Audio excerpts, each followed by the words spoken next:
ni ma bëgg ñu waxtaanee. est-ce que son bi bu ñëwee fi bien. non da ngeen ma dégg fay naa ko bul fay lii waxtaan wi ci ay ponk la laa ko def. Le thème général de la conférence de presse mooy la lutte continue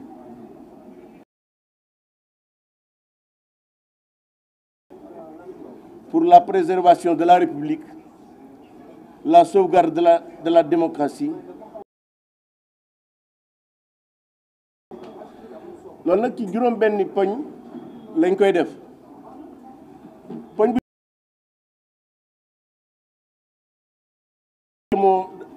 de ma convocation jusqu'au mandat de dépôt loolu mooy premier point bi ci tegu mooy les conditions carcérales à la maison d'arrêt de Rebeuss nit ñi nañ fay dundee. Troisième point bi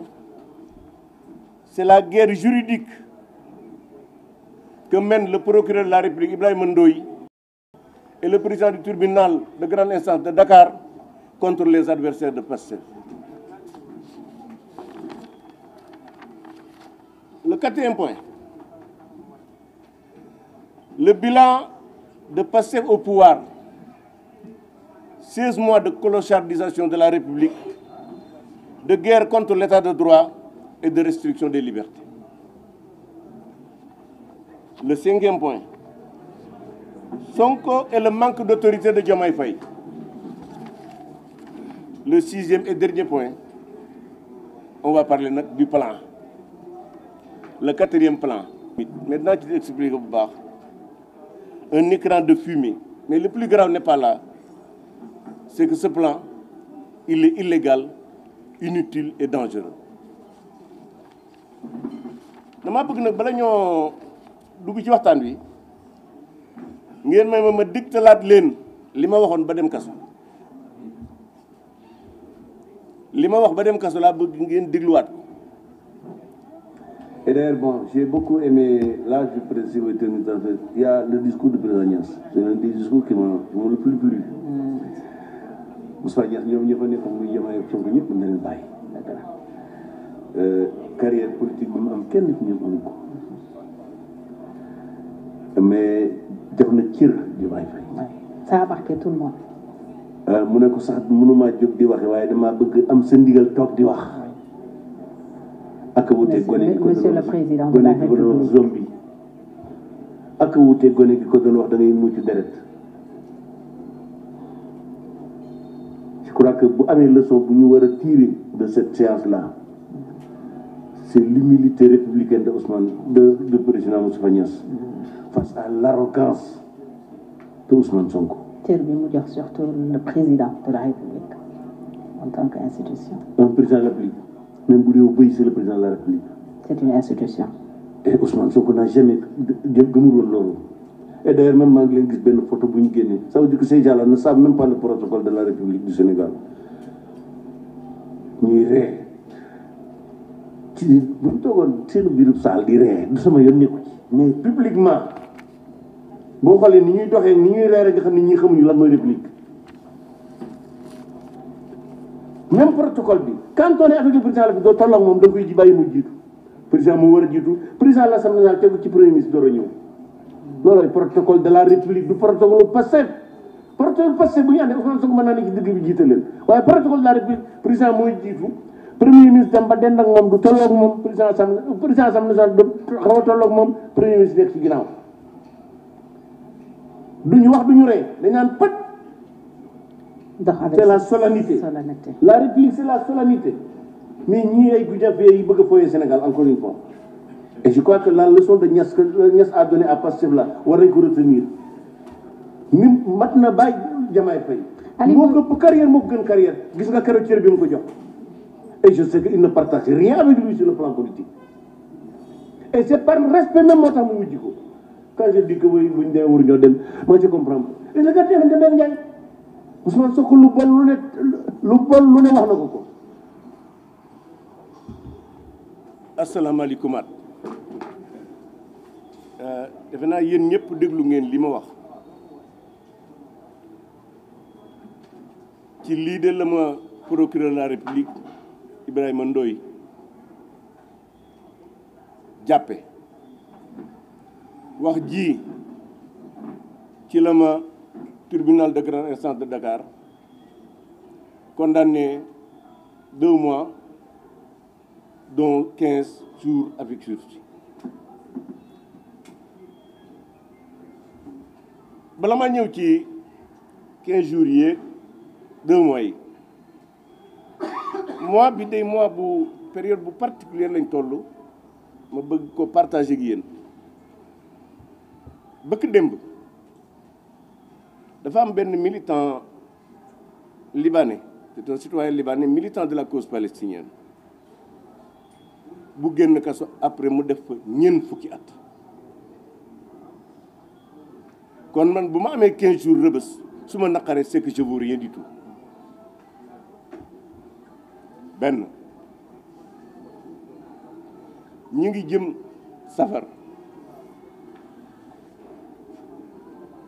safar lan lay tekki tubaab yi ñoo génne woon Serigne Touba Sénégal bu ngeen lire décision bi li ko motiver mooy dañ ne woon dañ ko bëgg a effacer moo tax ñu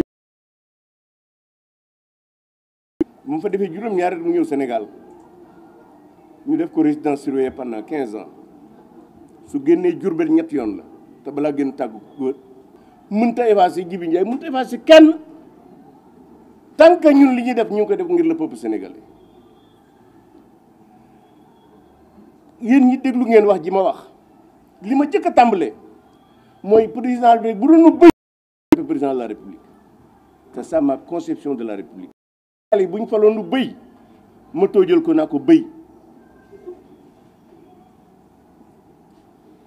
ma gis photo Ousmane Sonko ne ci Diomaye nekk ci ak El Malick Ndiaye et même il y a même une vidéo ñuy dox ma xool leen ñu mel ne maanaam ñu nekk ci cour de récréation te protocole de la République c'est une disposition de la Constitution du Sénégal bi ne la première institution c'est le président de la République, la deuxième c'est l'Assemblée nationale, la troisième c'est le gouvernement.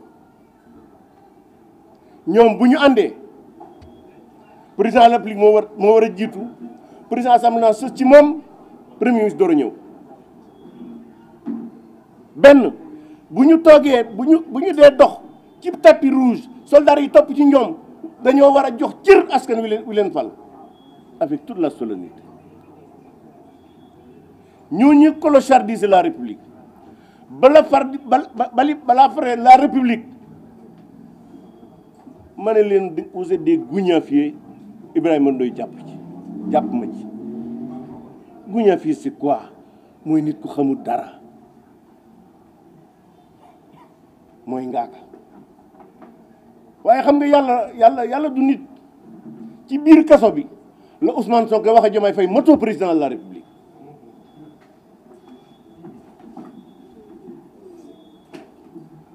Depuis la première république créée au monde, Ousmane Sonko est le premier ministre à dire au président que moto autorité. Ibrahima Ndoye nag da ko waroon a jàpp parce que nag le premier ministre n'a pas d'immunité judiciaire waaye li ma wax Ibrahima Ndoye c'est un parquetier à double standard.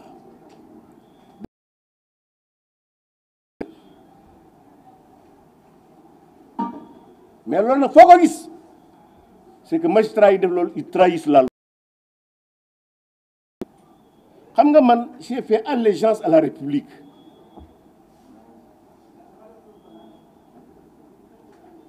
bu deret amoon lu muy doon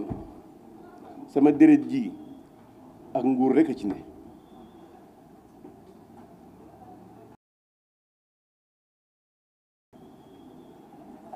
di dammeel ci Kajoor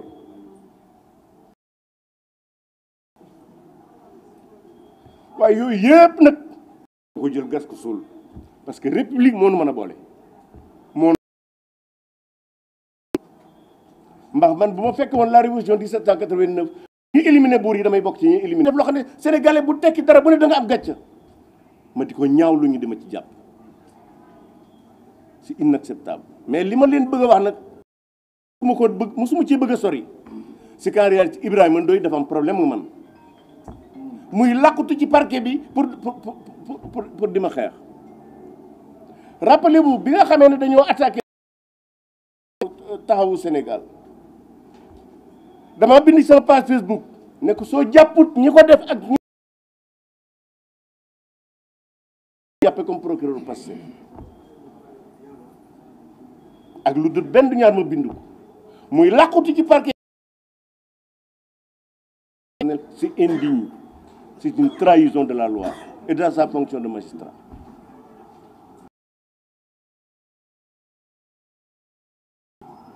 xam nga c'est-à-dire guñe fiyee sax su ma ko waxee Ousmane Sonko ko dara tuuti na ci ñoom lu baax la ñu xamut et je vais vous le dire avec le bilan de 16 mois yi ñu toog fii je m'adresse à tous ceux qui ont le souci du Sénégal et de sa démocratie manifestement bu loo wax ñu ne da ngaa saaga wala da ngay offenser le président c'est que en fait le tribunal de grande instance de Dakar mène une guerre juridique contre la liberté d'expression loolu nag man de bu ci bakkan bi waree des dana ci des parce que man dama gëm ne lépp lu nit bañ dee fekk la ci rek bu ci dugg te man nag bañu ma dee fekk ma ci lii ma nekk bis pour set pare naa dem kaso pare naa dem àllaaxira parce que Pastef moom ñaar laay xaar ci ñoom rey tëj nañ ma ñaari yoon Ibrahima Ndoye na xam ne mandat de dépôt bu fekkee dama bëgg a noppiloo parce que te ñaara jàllagul c'est inacceptable ce qui s'est passé man qui défend la même Diomaye Faye di wax nañ ko jox cëram on me dit que je l'ai offensé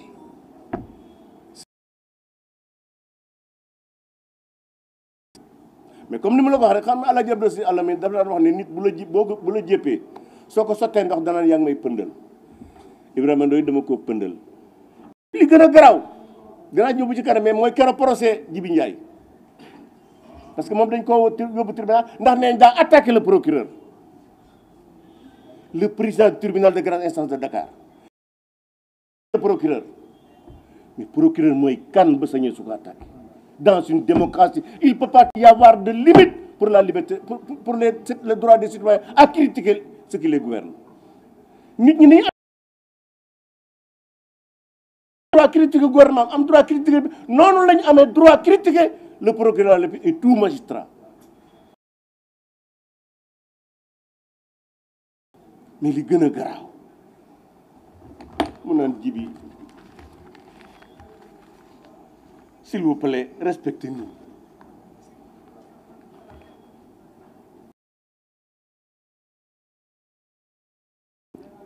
waa Pastef da ngaa mel ne xarum yar bu dee opposition bi nga mel ne gaynde gu sibi ce n'est pas attaquer le procureur de la République mu ne nous concentrons beaucoup d'efforts pour vous. Voilà la conception que ce monsieur a de sa fonction. Nous concentrons beaucoup d'efforts pour vous. Vous, c'est le peuple sénégalais. di ko jàngal recruter ko di ko fay weer mu naan nous concentrons beaucoup d'efforts pour vous. Ban effort pour nous day liggéey liñ ko sant mu ne vous ignorez ce que nous magistrats et ce procureur que vous attaquez endiront pour ce que nous endirons pour la stabilité du pays. Mais ça c'est extrêmement grave. Lan lañ endiré pour la stabilité du pays lan mu ne laissé et puis c'est toujours le président du tribunal de grande instance il le dit à Djibi il faut laisser tranquille les procureurs c'est-à-dire procureur bu leen kenn tudd mu ne après lui booboo gën a garaaw li ci tegu vous allez vous attaquer à nous les magistrats mais dans quel pays nous sommes 2025 cette vieille démocratie qui est le Sénégal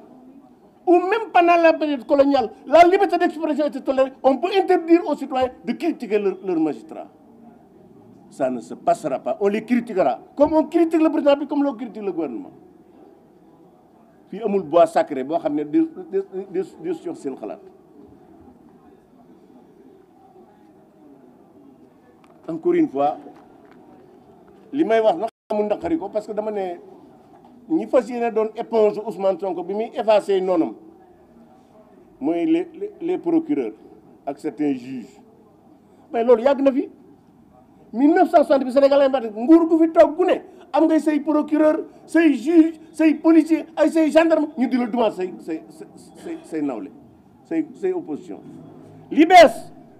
mooy waa Pastef dañoo dige woon Sénégal yi ni ñoom bu ñu faloo article 82 dañ 254 day dañ di su fi jàpp si nit ci liberté d'expression ak offense au chef de l'État fenati nañ Sénégalais yi et en m'emprisonnant en emprisonnant Djibé nous montrons aux Sénégalais qu'encore une fois le Pastef a menti daam benn waaye bu ma sa woon naa ma yow da nga sonn ndax fenn Ousmane Sonko mënoo fexe ba Sénégalais yi gëm ko ma ne ko waaye dinaa leen ko wan c'est parce que le Pastef a menti qu'on continue à arrêter des gens pour des délits d'offense au chef de l'État pour des délits même d'offense pour un journaliste nga naan ko diffusion de fausses nouvelles alors que le journaliste c'est parce que dañ ko protéger ba même bu waxee dara ki ko wax du ko wax mais li gën a garaaw nag ci loolu man bi may wax ci télé laa toog juridiquement parlant kenn waru ma jàpp man complice rek lañu war a topp parce que nag quand même code du travail code de la presse ñu ko bind laa bokk code pénal xam naa ko nit bu waxee dara ci télévision wala rajo ka ñu war a topp mooy organe ba Babacar nga xam ne li ma la wax waaye nag puisque c'est des Ibrahima Ndoye est très courageux il n'ose pas convoquer certainement des journalistes moo tax defoon na ma ko ci cette TV avec Maïmouna ma ne Maïmouna yow la ñu war a woo man complice rek laa war a doon et mieux quand j'étais président du groupe parlementaire bi ñuy voté la loi le code de la presse j'avais dit que nañu ci dugal benn nuance que ko toppee ñu bañ a topp organe bi topp ki ko wax mais bu fekkee dañ ko enregistré nag ñu topp organe bi enregistrement responsabilité bi may am moo war a yëkkati sama kàddu kon encore une fois véritablement ma ça me fait mal kaso ba wax dëgg yàlla jàmm rek laa fa nekk parce que nag kaso moom daam yu bari xam naa boo ko waxee émission ñëw Fatou Kama ñuy lox nga kaso boo fa nekk ñett yi da nga koy mën da ngay mën a jaamu yàlla xam nga politicien moom ak suñu jal-jal yéen a ngi nii fii la ñu toog ba bu ñu demee di rattraper n'est-ce pas foofu moom boo nee waxtu la raw da nga mën di nelaw di nga di lekk et puis da lay permettre nga gën a nekk teg sa loxo ci ñi nga xam ne dañ leen teg maa ngi gërëm ñii ñoom ay satu boo xoolee seen écran yi Moustapha Diakhaté libéré Moustapha Diakhaté libéré Djibi Ndiaye très honnêtement ba ma nekkee sama néeg di xool télé gis ñu bind li firi Moustapha Diakhaté damay rus parce que dama fekk ñoo xam ne am na juróom-ñetti at ça fait 300 seen enquête pare kenn woowu leen buñ dee firi Moustapha Diakhaté mi fa amagul ñaar damay rus dinaa ci ñëw bu ma ñëwee ci les conditions carcérales c'est pourquoi moo leen di wax ne bu ma mënoon week-end bu ne ma fay dugg rëbës damay fay dugg rëbës defa dana ma ko jaral parce que ça permet de mettre le doigt sur le pays sur le vrai Sénégal les souffrances doomu baadoole yi ñuy toroxal parce que ñun garaawul quoi parce que boo nekkee foofu yow mën nga see waa kër mën nañu indi lekk lépp da nga koy am mais am na fa ñoo xam ne am nañ fa lu ëpp juróomi at juróom-benni at juróom-ñaari at bu ñu leen may lu ñu lekk jagan la ñuy lekk loolooy problème bi dinaa ci ñëwaat bi ci kanam bi encore une fois ñu dellu si bi ñu ma Bassirou kii comment il s'appelle Ibrahima Ndoye vendredi la ma convoqué en réalité daa bëggoon ma passer tabaski en garde à vue parce que xam ngeen ne samedi lañu tabaski ki ma woo ci s'appelle lieutenant Sagna mu ne ma dañ laa soxla dig ma ne ko y a pas de problème ñaar yëf rek laa bëgg nga xam nga defal ma ko nga yónnee ma convocation bi 2 nga wax ma li ngeen may doyee li may doyee moom mu wax ma ko au téléphone mu ne ma waaw ay déclaration yoo def ma ne ko baax na léegi maa ngi déglu maa ngi xaar convocation mu toog ba ma toog sama kër ba 15h50 am ñu ma soxla woon ma jóg dem bi maa ngi foofu mu woo ma ne ko may naa la yaar yëf bu la neexee agent bi nga yónni mu ñëw fekk ma fi ma nekk ñu ànd dem 2 bu la neexee nga yónnee ma ko par WhatsApp ma ñëw mu toogub diir daal di ma waat ne woon nañ ko bàyyi ba mardi c'est que Ibrahima Ndoye bu xamoon sama digganteeg tabaski du jéem sax di bég ngir dugal ma garde à vue ci bisu tabaski dafa naa li bokk na ci li Sénégalais war a noppalu mooy tabaski sonn nañ ci trop alors donc bi ñu donc mu ne ma xaaral ba mardi ma dem ñu woo ma 10 heures fa la ma defe naa 8 heures 9 heures dem fa la ma fekk ma ñëw toog ànd ak sama rak xam naa mu jaawal defe dem avocat la mu commencé tëral di lire liñ may toppee mooy phrase li ma wax fi sax moom lañ transcrire waaye wallahi lancim bi mu waxee ba pare dama rus dama am kersa mon pays le Sénégal quelqu'un qui défend la République le protocole de la République les usages républicains ñu di ko convoqué di ko reproché loolu mu wax ba pare ma ne ko noo kii sama rakk la du avocat bi xaaral avocat bi ñëw toog tuuti El Hadj Diouf ñëw maître El Hadj Diouf foofu nag dama bëgg taxaw foofu remercier mes avocats maître El Hadj Diouf d'abord parce que ñoom ils ont le droit d'aînesse dañ ko respecté d'abord je commence par maître El Hadj Amadou Sall moom Amadou Sall moo xamee yàgg na on a été au RND on s'est croisé au PDS ma di ko fa bàyyi fu mu dëkk ci Ndakaaru rek xam naa ko suma xarit la lu ma xewle moo ciy jiitu maa ngi koy féliciter di ko gërëm di ci teg maître El Hadj Diouf El Hadj 1987 laa ko xam dans l'espace universitaire mu bokkoon ci responsable de la CD de la faculté de droit di combattant booba li ni rek lañ daan wax kenn daa wax El Hadj Diouf moom itam maa ngi koy gërëm ci déwumaam ak disponibilité am di gërëm it maître Oumar Youm sama rakk la moom bokk naa ci ñi ko doon labat ngir mu ñëw APR ndax boobu PDS la bokk donc suma xarit bu yàgg la suma rakk la maître Antoine Mbengue c'est vrai qu'on a fait on était à l'APR en même temps mais ki ma xamal léegi moom c'est un camarade syndicaliste koo xam ne moo nekkoon le secrétaire général du syndicat moo ma xamal moom itam wax dëgg yàlla muy nit ku baax maa ngi koy gërëm donc maa ngi gërëm avocat yëpp di gërëm nag sénégalais yëpp nag ci cofeel gi di jéggulu nag ci li ma ne leen bu leen ma kenn seet c'est que procès bii pour man du procès c'est une prise d'otage man nag dama dul nangu ñu jël ma en otage may bàyyi samay bokk ak samay xarit ñuy dem ci sama ravisseur di ko laaj pour ñu seet si ma gis nga ba ma doon dee rëbës nit du ma tiim du jabar du doom du xarit parce que la ma fa yóbbu du c'est une escroquerie judiciaire kon bi nga xamee ne donc enquête nañ ma ba pare question yi léeg-léeg damay jàpp waaye day posé question xam ne dama naa ko lii du question c'est un réquisitoire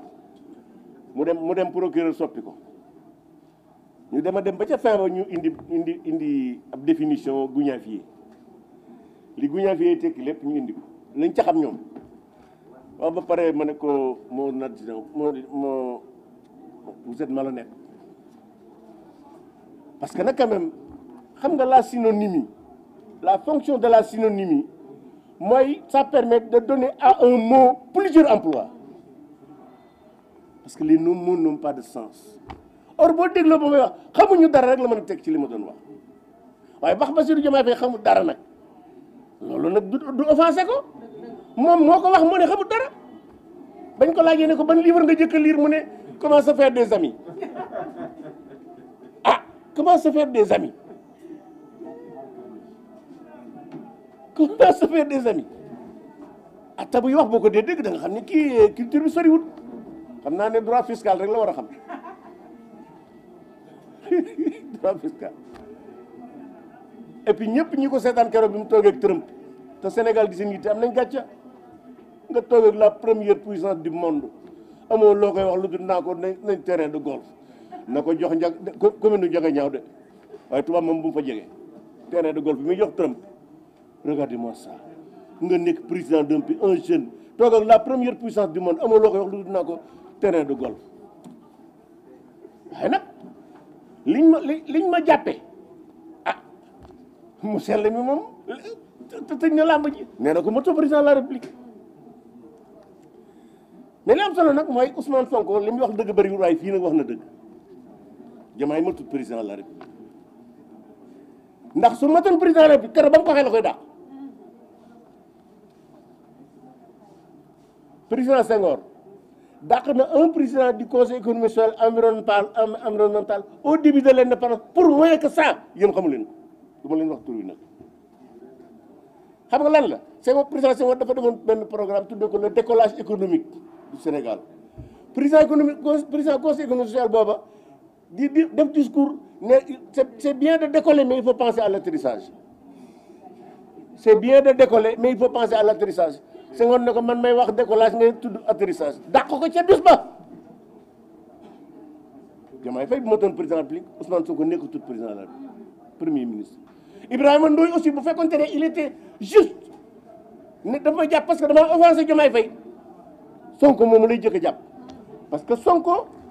li mu wax dafa garaaw Sonko constitution bu Sénégal la weddi parce que les dispositions qui donnent à Diomaye Faye une autorité ci constitution bi la nekk lenn dong la ko constitution bi sant mooy mu soppi moom jeeg wala mu soppi jànq jeeg waxambaane autorité bi fii kii moo ko jox Ousmane Sonko lui retire ça nee na amul autorité kon bu ñu amee ko ñu jàpp moom la ñu waroon a jàpp mais puisque Ibrahima Ndoye c'est un magistrat laxiste quand il s'agit de Pastef et punitif quand il s'agit de l'opposition moo tax jàpp ñu ko waaye ki ko war a dàq nag mooy Diomaye Faye parce que nag c'est la première fois depuis la première république créée au monde un premier ministre jàkkaarloo président de la République ne ko amuloo autorité mais li gën a garaaw ci discours boobu du amuloo autorité bi lim ne ko boo mënut jox ma boobu gën a garaaw parce que au Sénégal le président c'est le principe électif mooy jox président mooy jox def nit président de la République mooy def nit député mooy def nit conseil municipal wala conseil départemental kon Ousmane Sonko bu bëggee bas jox ko nekkatul par le principe électif parce que dans le principe électif pouvoir kenn du ko joxe bañ ñu joxe pouvoir moomu génne PDS en 2009 sama baay bu baax bi ma ko mujjee gis xaalis bari la ma may dig ma ñaari kër keroog la ma mujjee gis ba ma xuloo doom ji tax man yaar yi moom réglé naa ko wóor na ma ne bis bu may dee kenn mënu ma caa tee dee ku dul suñu borom te daa cee dee sax ndax bis boobu laa war a dee muy sama bakkan bi dénk dama ko delloo yàlla ba mu jeex bi te mooy sama wërsëg bi dama ko delloo yàlla ba mu jeex booba laa noppalu du ma biddaa du ma bokkaale du ma takk téere du ma sangoog saafara bàyyi yàlla sa bopp te na maa ngi koy sant gàtt ma ñuulu ma ñaaw ma ñii ñuul ñaaw gàtt nañ ma ko jéggal li may dem hôpital benn yoon laa ma sa hospitalisé kon maa ngi sant yàlla alors donc bi ñu ci Rebeuss bi ci toujours garde à vue bi ñu téye ba nee ma dañ lay placer en garde à vue ñu yóbbu ma police u port foofu nag daam lu fa xew man bi may génn laa ko xam wax dëgg yàlla bon je savais que y a un peu de truc là parce que bon xam nga boo nekkee kaso nanguwuñu laa jox say lunettes correctives nanguwuñu laa jox livre boo lire si jaada gu ma julli sax nanguwuñu ma ko jox mais pour man yooyu garawul quoi xam nga man réglé naa yooyu bu yàgg alors bi may génnee ci suba gi di dem Rebeuss gis sama doom moo maam lu ma wax ne ma commissaire bi daf doon wax devant ces policiers naan Moustapha Diakhaté ci cellule bi laa ko dugal dama nangu téléphone am ak kii pardon ay lunettes am dama ko empêché mu lire mu ne même garabu jabe kéem bi asman bi dama koo nangu bu ngeen ko rappelé ba ma jëkkee dem police mooy yoon bu jëkk ba may bind damaa bind ne je vais à la cybercriminalité avec un immense plaisir avec l'espoir de retrouver des policiers de la République mais le commissaire de port il n'est pas un policier de la République c'est un voyou parce que lu mu doon maa ko mag moom bu xamee ne damaa feebar sama garabu feebar wul ko téye à la limite c'est un assassin mais puisque nag wolof Njaay def ne ku la matut nawle bu mu la mat noonu je lui laisse son indignité et m'occuper de l'essentiel parce que ce n'est pas ça l'essentiel. Alors donc bi ma ñëwee bi ñu ma yóbboo ca kaw ba audition bi nag moom benn question tontuwuma ci je crois que vous êtes au courant d'ailleurs bi ñu paree waa ji naa ma signé man lu may signé say question sëñ bi ma non président dimbali ma signé ma ne ko dir waaye sëñ bi yow tam man lan laay signé bu may signé lan laay signé man wax yow say question man tontuma la di la signé alors mu yóbbu ma ñu dem toog fa wala toog lu yàgg am lu ngeen di wax nag yéen journaliste souvent la diw ma ngi ca kaaw ba le procureur va le recevoir le procureur ne reçoit personne dañuy toog ba 15 heures ñu dajaloo ñi nga xam ne dossier yëpp a nekk yëpp ñu séddoo ko kenn ku ne jox la paquet ñu ñëw taxaw Moustapha Diakhaté nga ñëw vous êtes poursuivi pour offense au chef de l'État da nga koy weddi wala da nga koy dëgg nga ne ko weddi naa mun la yóbbu mandat de dépôt c'est-à-dire que le procureur li nga xam ne enquête de police bi ñu koy jox ak enquête de gendarmerie ci lay yem pour def le mandat de dépôt ça c'est de la paresse évidemment les gens me disent que way questionnaire yi ñoom ñoo koy def extra mais la moindre des choses mais wol nit ki nga toog nga ne ko léegi lii la ñuy topp qu'est-ce que vous en pensez et c'est pourquoi da ngay gis ñu yóbbu kaso mu am fa juróom-ñetti at pardon ñu relax parce que l'enquête au départ n'était pas bonne am na benn waay boo xam ne fekk na ñoo bokk nañ néeg ñaari guddi dañoo convoqué jabaram mu jël jabaram yóbbu ko police dugal ko ci biir bàyyi ko génn soxna si fexe ba dem ñu ne ko yaa ko dawloo yow naka la nit di yóbboo jabaram police nga ne ko yaa ko dawloo xanaa bu ko doon dawloo koy du ko indi et si le procureur bi mu demee flagrant délit dañ ko bàyyi loolu bu ko procureur déglu woon bis bi mu ko jëkkee woo mais da koy relaxé ci bis bi du ñëw Rebeuss loolu yi la ñuy bañ ko wax nag ñu naan da ngay critiquer la magistrature alors donc bi ñu ma defee mandat de dépôt ñu yóbbu ma alors bi ñu may attee comme ci quoi ñu bari jéen fekk na ko dama ne du ma tontu procureur du ma wax yow ci biir wax ji procureur juge bi nee na ma waaw monsieur Diakhaté il faut pas attaquer le procureur encore une fois je dis aux juges et à tous les magistrats du Sénégal c'est que les citoyens des Sénégalais li leen may sañ-sañu ñu critiquer président de la République critiquer gouvernement critiquer assemblée nationale mi ngi ci constitution bi terewul benn Sénégalais mu critiquer un magistrat lan la citoyen yi war a def li Diomaye Faye defoon magistrat yi saaga leen li citoyen war a def mooy Ousmane Sonko li mu def bëkk démb taxer la Cour suprême de magistrat de corrompu li Sénégalais yi war a def mooy li Ousmane Sonko wax ne les membres du Conseil constitutionnel c'est des délinquants à la loi mais un procureur partisan nga ne ko tu es partisan ñu naan la amuloo droit boobu donc ñu yóbbu ma dem noo demee cette fois ci yóbbuwuñu ma 42 nag yóbbu ma 6 waaye wax dëgg yàlla ci danaa ci ñëw bu ci kanamee maa ngi nuyu ci biir loolu nag ñi ma bokkaloon Rebeuss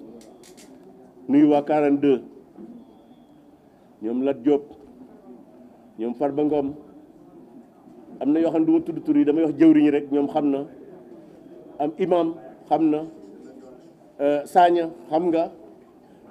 Ahmed xam na moom mooy chef de chambre bi am na ku sant Cissé ku bees ku fa ñëw ak commandant maa ngi leen di nuyu di encore une fois di leen exprimer sama sympathie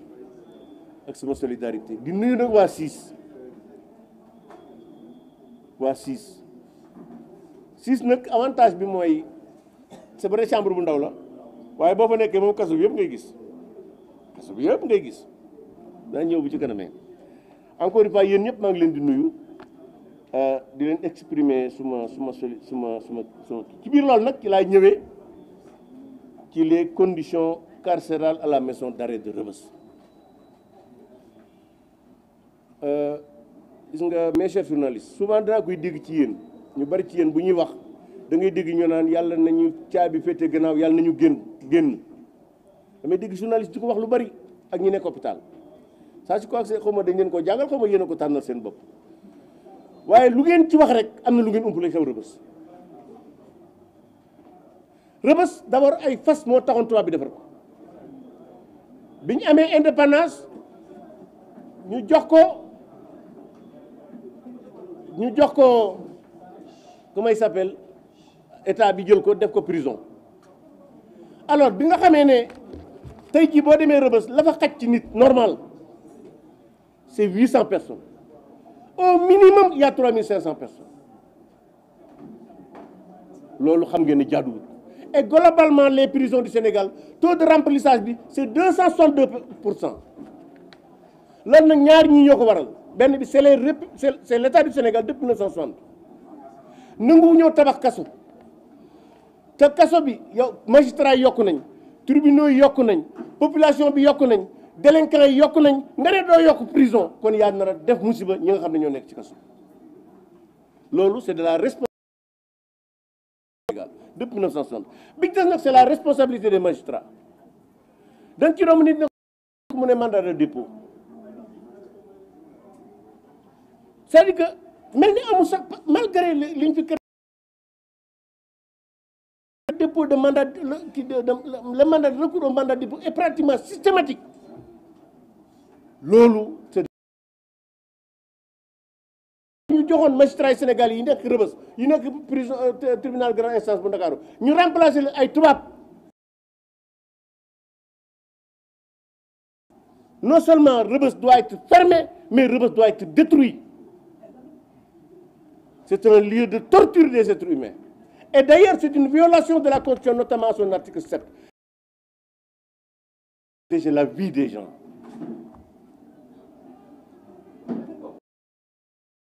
Bu fekkoon ne administration pénitentiaire amuñu xarañ nit du dugg Rebeuss génn ak bakkan loolu nag dafa war a dakk. C'est pourquoi moi je salue encore l'administration pénitentiaire, le directeur, son adjoint, le chef de cour, son adjoint et l'essentiel, l'ensemble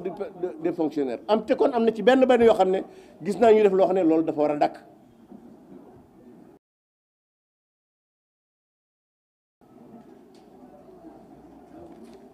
may wax ñi nga xam ne dañoo ami mbokk foofu ak yéen détenus yi fi nekk ku leen dóor fexe leen ba ma xam ko. Et non seulement faire le magasin, mais bu ma jógee ci lii danaa dem rencontrer l'ensemble des privation de la liberté pour wax leen ne am na fa ay garde yoo xam ne dañuy torturer des prisonniers tiim nit mu toog ci suuf nga sotti ko ndox di ko dóor fil c'est inacceptable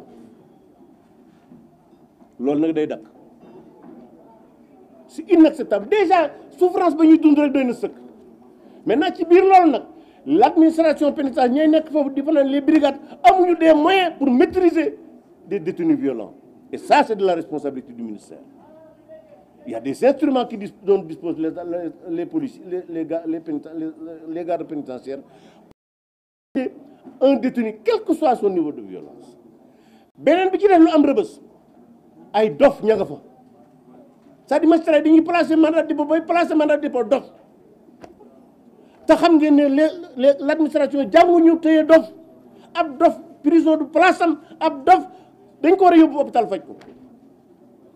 finalement qu'est-ce qu'ils font dañ leen di jox ay garab ñu ko naan pour ñun mën a nelaw pour ne pas agresser leur co-détenu. Ça c'est irresponsable. Et je lance un appel à l'ensemble des associations des droits de l'homme nañu exiger que dof yi nekk Rebeuss ñu génne leen yóbbu leen Fann. C'est inacceptable. Évidemment xam naa pour dóore bi je sais pertinemment que le directeur son adjoint le chef de cour son adjoint bis bu yàlla sax ñu wax garde yi ne leen bu leen dóor maintenant nag ku ci dóorati à ce tour dina siiw. kon loolu mooy condition ya fa nekk et toujours damay dégg ngeen di ko wax naan ñi ñu féete gannaaw di leen insister sur ci may jeexale foofu gis nga ñett ñii réew moo dem fekk ñu di leen toroxal moom réew bu ñu defu ndànk gën nga yërmande yàlla du fa wàcc bu njëkk ko mooy dof mooy gone ñeent la beneen bi ci tegu mooy jigéen keneen ki ci tegu mooy prisonnier parce que ñii dañoo néew doole ku koy def cim réew moom réew bu ñu defu ndànk suñu borom du fa wàcc yërmande léegi nag ma ñëw juridique contre les adversaires de Pastef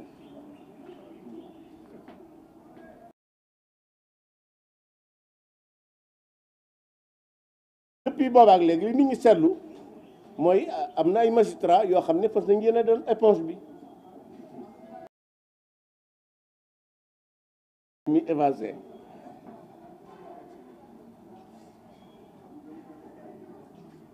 loolu nag dafa garaaw parce que jàpp naa ne un magistrat le procureur de la République Ibrahima Ndoye s'était autosaisi pour jàpp un militant de Pastef bu saaga Macky Sall ak ñi ko sopp yóbbu ko Rebeuss sous son soo ko dem seeti ko ñu def ko sursis man ñu ne dama saaga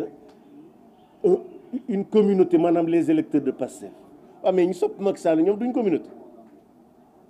ñu may ko sursis man ñu condamné ma 2 mois en face d'une guerre juridique contre les militants de Pastef tey jii opposant maanaam activiste ak ñi nekk ci opposition ñoom rek lañ jàpp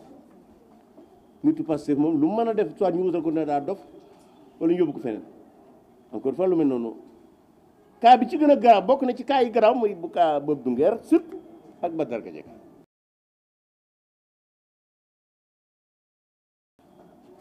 émission bi lan la yéen ñëpp dégg ngeen ko Amadou Ba moo ne Adji Sarr caga la keneen ka doon ab client la Ibrahima Ndoye li mu waroon def jàpp Amadou Ba wax ju ñaaw mu ne ko caga nga ne keneen ki def mais information bi ci am man gisuma yéen ay surtout Babacar ngeen exploité ko bu baax parce que ñun Ousmane Sonko daa waxoon ne Adji Sarr day kii faj gannaaw guy metti na Amadou Ba bokk Pastef nee na déet caga la kon la ko fa yóbbu woon du faj gannaaw guy metti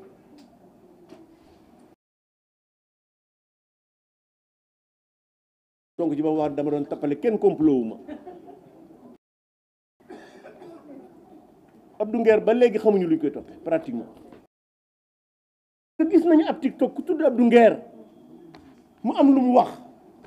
ñu jàpp ko Abdou Nguer jàpp Abdou Nguer mu ne leen du man ñu fexe ba xam kamu doon woo mu duggee la Abdou Nguer waroon a génn ñoom ñaar ñoo bokk dossier alors que ki moom TikTok bi tuddee ko depuis lors ñu téye ko ci kaso bi pour 17 luñ koy toppee c'est irresponsable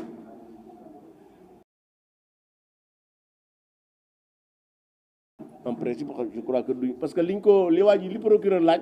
moo gën a néew la mu fa toog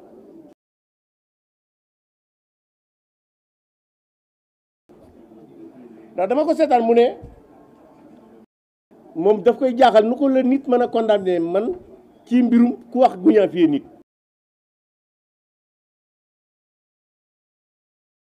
ko may wax sama gars yi man ah dana ñëw de dana ma fekk si de ga muy Abdou Nguer Assane Diouf Bassirou Fofana ak ña fa nekk yëpp nag ak Moustapha Diop ak Mansour Faye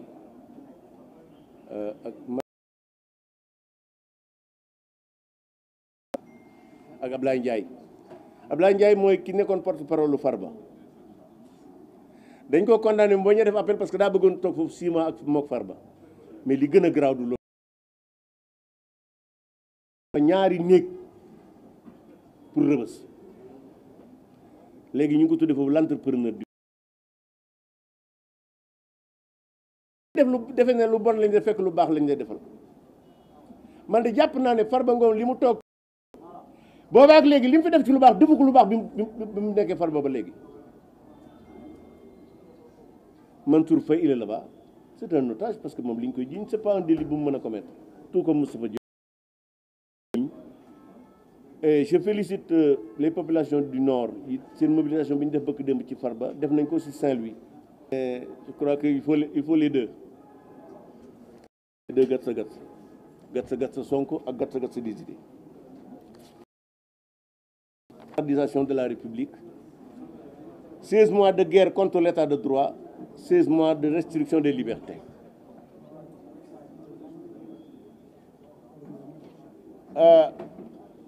Bu ngeen ko fàttalikoo bi Bassirou Diomaye Faye di door viole constitution viole le code la loi portant le statut des magistrats mooy bi mu abrogé décret bi Macky Sall nommé woon le président de la Cour suprême parce que ce décret a été pris dans le cadre normatif de la République. Le Conseil supérieur de la magistrature la ñu convoqué ñu ñëw mu jël décret nommé ay magistrats Bassirou Diomaye Faye abrogé ko de manière illégale. loolu dafa bokk ci acte de clochardisation de la République.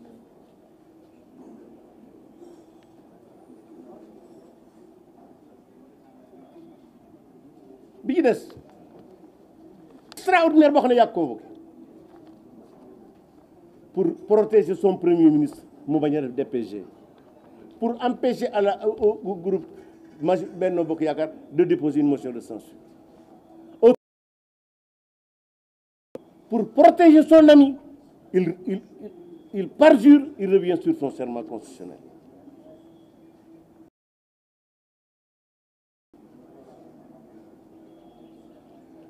Rappelez-vous bi muy door a toog avant les législatives Bassirou Diomaye Faye daa bind conseil constitutionnel laaj leen ne leen ndax kañ laa mën a dissoudre ak kañ lañ mën a def élection. D'abord loolu mu jur woon laaj parce que c'est clair dans la constitution conseil constitutionnel tontu ko ne ko bis sàngam nga organiser élection yi balaa bis sàngam ci décision bi mu dogal ko décision bi na nga ko publier ba Sénégal yi dégg ko mu denc ko 64 jours ci biir loolu ñoom ñu defar seen investiture département par département ba pare mu dissoudre keroog ba mu dissoudre et li gën a garaaw mu bind président Assemblée nationale ne ko laaj da ngeen koy tenir le 13 ba président Assemblée nationale d'accord ci mu dissoudre Assemblée le 12.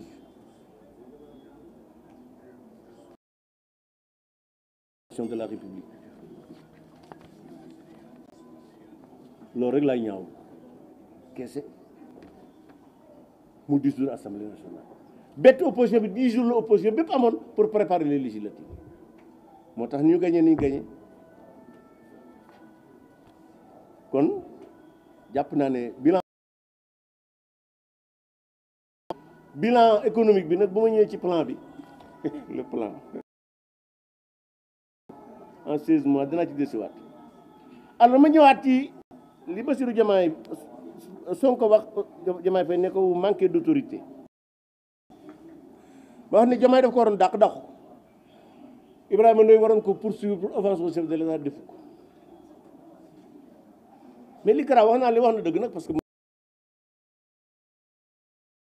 waaw mais ñun dañoo wax ne Diomaye mooy Sonko wala Diomaye mooy Sonko léegi bu Sonko bu Diomaye amul autorité kon kay Sonko it amul autorité wala ci ba am candidat xañ na président de la République et ça c'est irresponsable.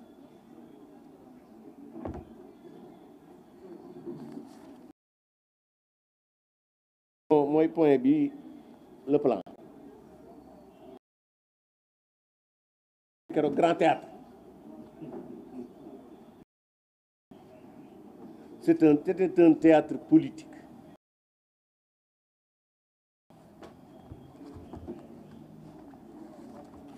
mooy lii plan bi tur wi rek déjà de Pastef da cee wax lu dëgg ndax dañ ko tuddee redressement économique et social loolu tudd na ci français plan bi économie néew ci social néew ci ñu tuddee ko ci wolof jubbanti koom xam nga koom mooy lan l'économie c'est la production de richesse mi ngi tàmbalee ci soxna si jaay caaf ci koñ bi ba ci Sonatel loolu économie ñoom son plan c'est un plan de redressement des finances publiques redressement des finances publiques ma ne leen c'est illégal parce que plan bi am na recette impôt yu ñu war a jël fayu am na xëy na am na bor yu ñu war a leb gis nga République du Sénégal amul benn dërëm bu état bu Sénégal bu gouvernement bi sañ a jël ci benn sénégalais te pourquoi plan bi dañ ko waroon def projet de loi yóbbu ko assemblée nationale adopté ko ñu door ko présenter au public même seen agenda 2050 bi sax c'est illégal amul statut benn juridique et loolu boo ko waxee parce que Macky Sall ba mu defaree PSE ba pare dama ne ko président nañ ko defal une loi d'orientation économique pour mu am légalité parce que Sénégal soit constitution bi da ko war a prévoir wala loi prévoir ko wala un règlement et évidemment en 2022 cette loi était toute dépense du gouvernement assemblée moo ko war a autoriser kon seen lii ñu tuddee woon plan de redressement économique redressement financier il est illégal il est inutile parce que jàngoro il est dangereux lu tax ma ne c'est dangereux xam nga dégg ngeen fan yi Bayrou François Bayrou premier ministre France ñu présenté plan Bayrou xam naa xëy na Sonko da ko dégg ne xaaral ma def plan Sonko mais xam nga lan mooy différence bi en France c'est le ce qui n'est pas le cas du Sénégal au Sénégal c'est le président de la République qui définit la politique de la nation et non le premier ministre en se substituant au président de la République Sonko procède par un putsch politique parce que amul benn disposition bu nekk fii bu ko may dara bu ko may lu tolloog tarfatal ay ni pour muy def pour mais li gën a garaaw sax nag mooy li boo ko bëggee xam journaliste nag dee leen na ngeen may dimbali di lire li gars yi di bind parce que bu ngeen ko def da ngeen di noppal seen bopp noppal nit ñi bu ñuy wax lu tax plan bi parce que boo bëggee xam plan bi ndax dana am njëriñ wala du xam da ngay wax xool li tax plan bi jóg Sonko nee na mooy l'héritage nee na dañ fay fekk bor bu bari mooy 119% du PIB mooy loolu ñuy wax ah bi des mu ne dañ fay fekk un déficit de 14% ou 12%. C'est-à-dire que déficit ak endettement dafa am nu ñu koy fajee faj yi nag ñëpp bokkuñu ci d'accord mais moo tax am na nu ñu koy fajee bokk na ci nga réduire les dépenses publiques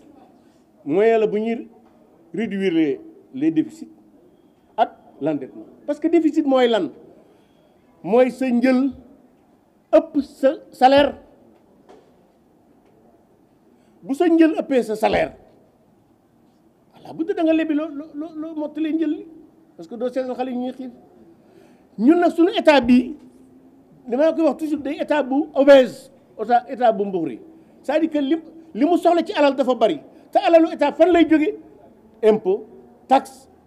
ak peut-être ay bor ak i doom bu fekkente ne taxe yeeg yooyu yëpp boo ko boolee mu ëpp li moo gën a tuuti li ngay dépenser tu es obligé de nga dem lebi kon encore une fois ñoom li ñu ne moom lañ bëgg a faj tudde ko réduction traite la man gëwma loolu man li ma jàpp mooy état bu Sénégal bii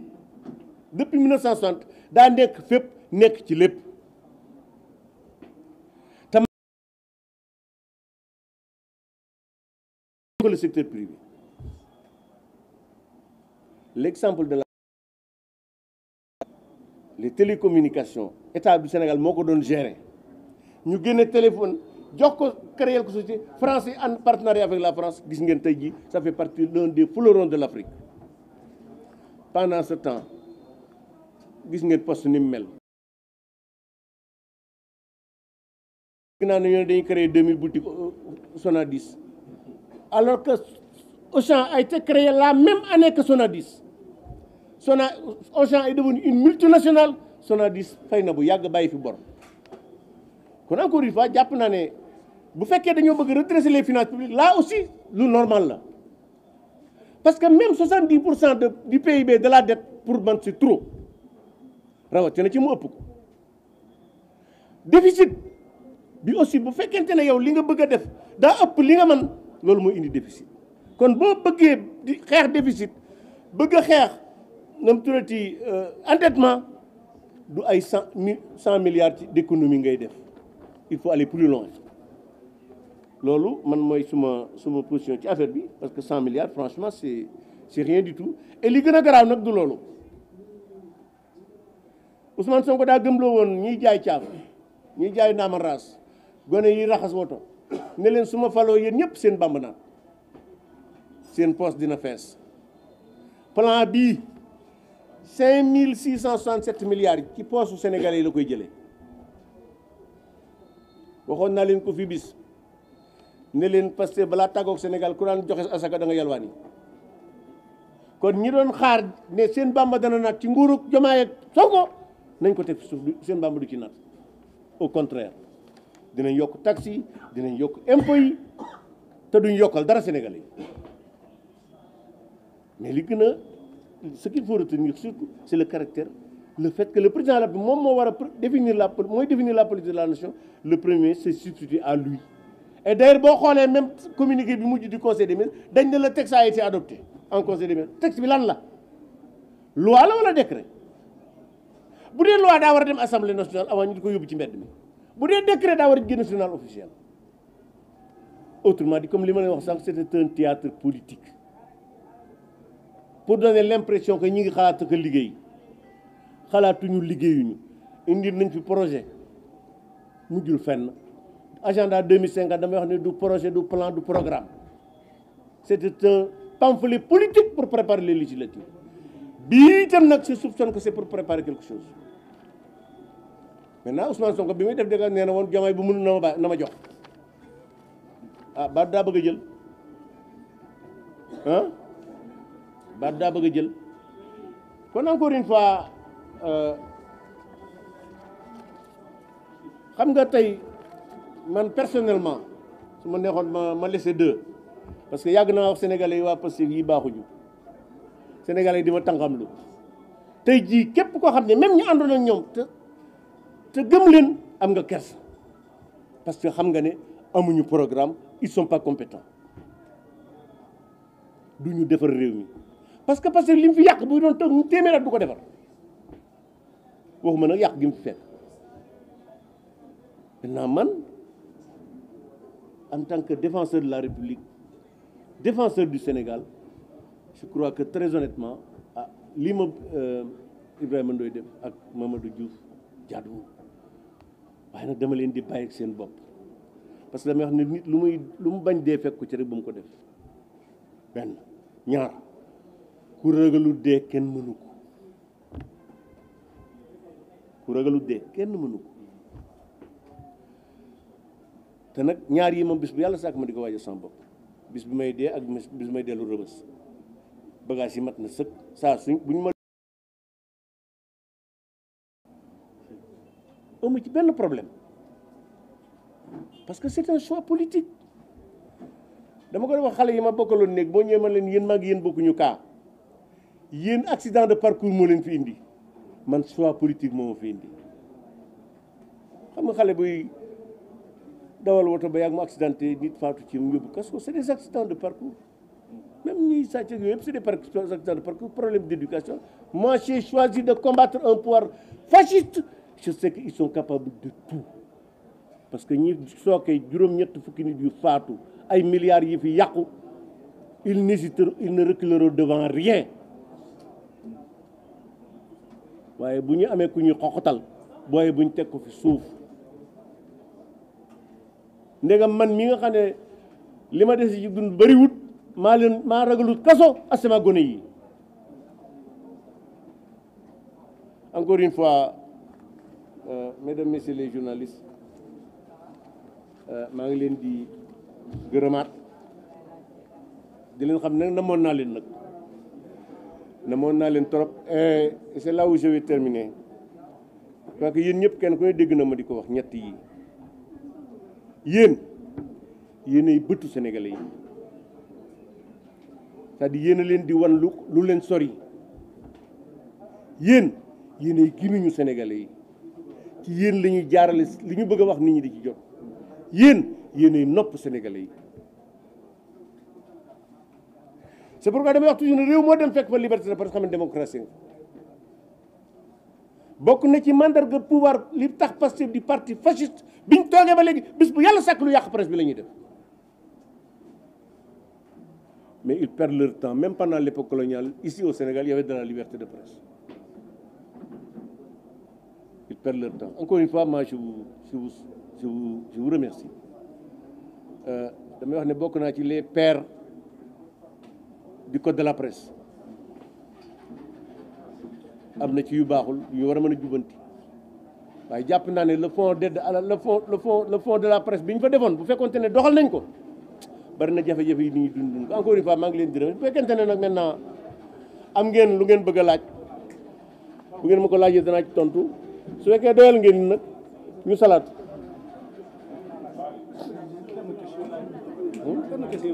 Ça dépend ci yéen rek. Il y a des questions.